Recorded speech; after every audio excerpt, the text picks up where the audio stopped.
तो स्टूडेंट्स हमारे पास आज टॉपिक्स है मोशन, फोर्स एंड वर्क।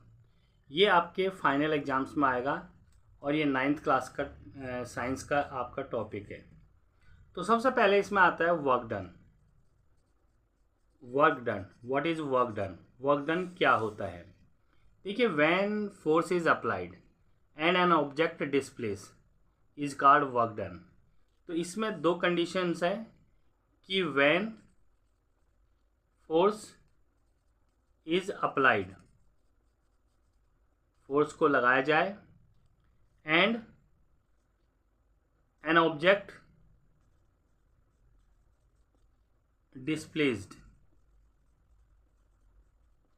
तो ये दो कंडीशंस वर्क डन के लिए ज़रूरी होती हैं कि व्हेन फोर्स इज अप्लाइड, जब हम बल लगाते हैं, एन ऑब्जेक्ट डिस्प्लेस्ड, यानी कि ऑब्जेक्ट अपना स्थान बदल ले। अगर मान लीजिए ऑब्जेक्ट अपना स्थान नहीं बदलता है तो वर्क इज़ नॉट डन। अब दीवार को आप धक्का मारेंगे, दीवार को धक्का मारेंगे, क्या दीवार अपनी जगह से हिलेगी? बिल्कुल नहीं हिलेगी। तो वर्क इज़ नॉट डन। सो दो कंडीशंस है, when force is applied and an object displace, यानी कि बल लगाओ और वो अपनी जगह से अगर हिलती है तो इसका मतलब है वर्क इज डन। और इसका एसआई यूनिट जो होता है वो होता है joule, which is denoted by J. इसका एसआई यूनिट जो है जूल होता है, जिसे हम जे से डिनोट करते हैं, यानी कि जे से दर्शाते हैं। अब नेक्स्ट टॉपिक हमारा आ जाता है conditions for work done. Work done के लिए हमारी क्या कंडीशन होती है? तो कोई भी कार्य तभी पूरा होता है जब उस पर बल लगाया जाए, यानी कि force is applied an object. Force is applied an object. अगर ऑब्जेक्ट पर हम बल लगाएंगे तो क्या होता है? कार्य होगा। सेकंड कंडीशन इसके लिए होती है एन ऑब्जेक्ट डिस्प्लेस्ड, यानी कि ऑब्जेक्ट अपना स्थान बदल ले। ये नहीं कि अगर हम लोग उस पर फोर्स लगा रहे हैं, बल लगा रहे हैं और ऑब्जेक्ट वहीं का वहीं है, तो work is not done. Second condition. Third condition ये होती है कि force and displacement should not be perpendicular. मतलब फोर्स और डिस्प्लेसमेंट परपेंडिकुलर नहीं होना चाहिए, एक दूसरे का लंबवत नहीं होना चाहिए।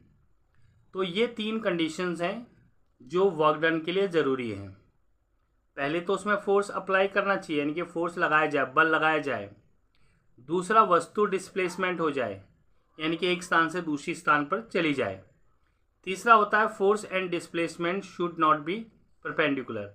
फोर्स और डिस्प्लेसमेंट जो है वो परपेंडिकुलर नहीं होना चाहिए। तो type of work done. Work done जो है कितने टाइप के होते हैं? एक होता है आपका negative work done, sorry positive work done, positive work done. दूसरा होता है आपका नेगेटिव वर्क डन।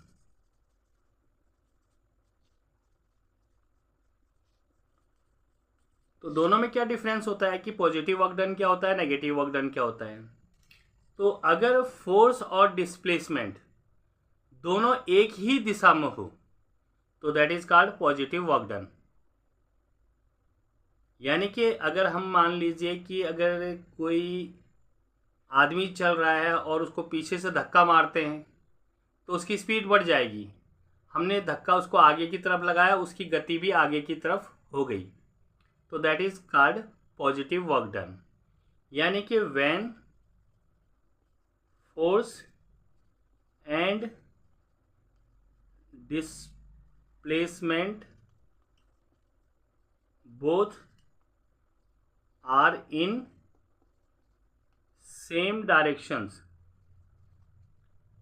एक ही दिशा में हो, तो that is called positive work done. और नेगेटिव वर्क डन किसे कहते हैं? इसका विपरीत, when force and displacement both are in the opposite directions. जैसे हम नाव में चलते हैं तो नाव का चप्पू अगर चलाते हैं तो हम फोर्स लगाते हैं पीछे की तरफ और नाव जाता है हमारा आगे की तरफ। तो इसका ये वो नेगेटिव वर्क डन हुआ। तो when force and displacement both are in opposite direction,